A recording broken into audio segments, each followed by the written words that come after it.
ایک کرسچن جو ایمان لایا، اس سے پوچھا گیا کہ تیرے ایمان لانے کی وجہ کیا ہے؟ کس چیز نے تجھے حضور اکرم صلی اللہ علیہ وسلم کی ذات سے اتنا قریب کر دیا کہ تو نے کرسچینٹی سے توبہ کر لی اور تو نے اسلام کو قبول کر لیا؟ اس نے کہا کہ حضور اکرم صلی اللہ علیہ وآلہ وسلم کی سیرت کا ایک واقعہ ہے، فقط ایک واقعہ۔ میں نے وہ واقعہ اسٹڈی کیا تو میری آنکھوں سے اشکوں کی برسات جاری ہو گئی۔ وہ کہتا اس وقت میں غیر مسلم تھا، نن مسلم تھا، لیکن اس ایک واقعے نے میرے دل میں انقلاب برپا کر دیا۔ وہ کیا تھا؟ سماعت فرمائیے۔ حضور اکرم صلی اللہ علیہ وآلہ وسلم اپنے صحابہ کرام علیہم رضوان کے ساتھ بیٹھے ہوئے مسجد نبوی شریف میں، ایک شخص حضور کی بارگاہ میں حاضر ہوتا ہے، عرض کرتا ہے یا رسول اللہ صلی اللہ علیہ وسلم 3 دن سے میرا بیٹا گم شدہ ہے، ننھا بیٹا، 3 دن سے میں نے اپنے بیٹے کو نہیں دیکھا، اس کی ماں بھی پریشان ہے، میں بھی پریشان ہوں، 3 دن سے ماں نے کچھ کھایا نہیں ہے، کچھ پیا نہیں ہے،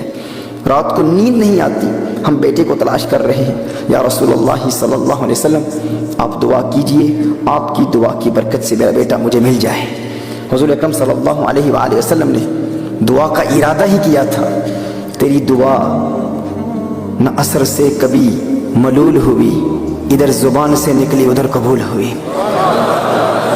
حضور اکرم صلی اللہ علیہ وسلم کے ایک صحابی فوراً کھڑے ہو جاتے ہیں، وہ کہتے ہیں یا رسول اللہ صلی اللہ علیہ وسلم اس کے بیٹے کو ابھی میں نے مدینہ المنورہ میں مسجد نبوی شریف کے قریب ایک باغ ہے، اس باغ میں دیکھا ہے، وہ کچھ بچوں کے ساتھ کھیل رہا ہے۔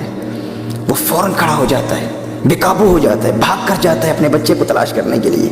حضور اکرم صلی اللہ علیہ وسلم سے بلاتے ہیں، حضور کی بارگاہ میں واپس آتے، اس نے کہا یا رسول اللہ صلی اللہ علیہ وسلم آقا آپ میرے دل کی کیفیت کو جانتے ہیں، you know the state of my heart،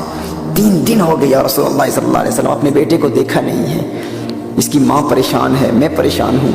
جو ہی یہ صحابی انہوں نے اطلاع دی کہ میرا بیٹا مدینہ المنورہ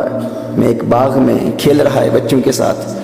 تو میں تحکم کھو بیٹھا، بے قابو ہو گیا، اپنے اوپر قابو نہ پا سکا، اور اسی لیے اپنے بیٹے کو دیکھنے کے لیے میں یہاں سے جا رہا تھا، یا رسول اللہ صلی اللہ علیہ وسلم آپ میرے دل کی کیفیت کو سمجھ سکتے ہیں۔ حضور اکرم صلی اللہ علیہ وسلم نے ارشاد فرمایا بلانے کا ایک مقصد تھا، ایک ریزن تھی، میں نے اس لیے تجھے بلایا۔ حضور اکرم صلی اللہ علیہ وسلم نے ارشاد فرمایا جب تو اپنے بیٹے کو دیکھے گا تو اسے بیٹا کہہ کے نہ پکارنا، ابنی نہ کہنا، اسے نام سے پکارنا، اس کا جو بھی نام ہے اس نام سے پکارنا، یہ نہ کہنا میرے بیٹے۔ اس نے کہا یا رسول اللہ صلی اللہ علیہ وسلم اس کی حکمت کیا ہے، وزڈم کیا ہے؟ اب غور کیجیے، یہ وہ جملہ ہے جس کی وجہ سے ایک غیر مسلم ایمان لا چکا ہے۔ مثال تم آپ صلی اللہ علیہ وسلم کی عظمتوں کے ترانے الاپ رہا ہے، ایک جملہ، وہ کیا تھا؟ اس نے پوچھا یا رسول اللہ صلی اللہ علیہ وسلم اس کی حکمت کیا ہے، میں کیوں نہ اسے بیٹا کہوں؟ حضور اکرم صلی اللہ علیہ وآلہ وسلم نے ارشاد فرمایا 3 دن سے تو نے اپنے بیٹے کو دیکھا نہیں ہے، اب جب اچانک تو اپنے بیٹے کو دیکھے گا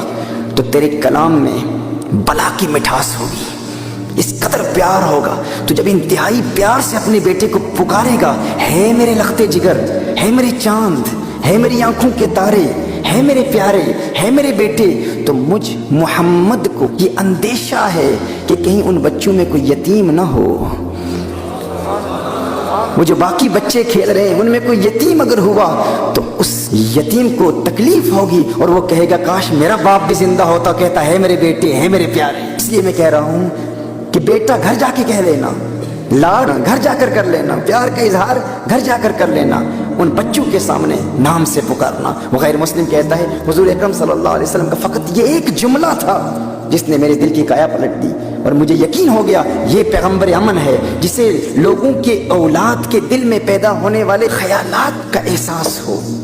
ان کے دلوں کی کیفیات کا احساس ہو، وہ پیغمبر دہشت نہیں ہو سکتا، وہ یقیناً پیغمبر امن و عاشقی و محبت اور وفاداری ہے صلی اللہ علیہ وآلہ وسلم۔ محترم احبہ، یقیناً مسکنسٹرو کیا گیا ہے قرآن کریم کی آیات کو، یقیناً آپ صلی اللہ علیہ وسلم کی تعلیمات کو غلط طور پر میڈیا میں پھیلایا گیا ہے۔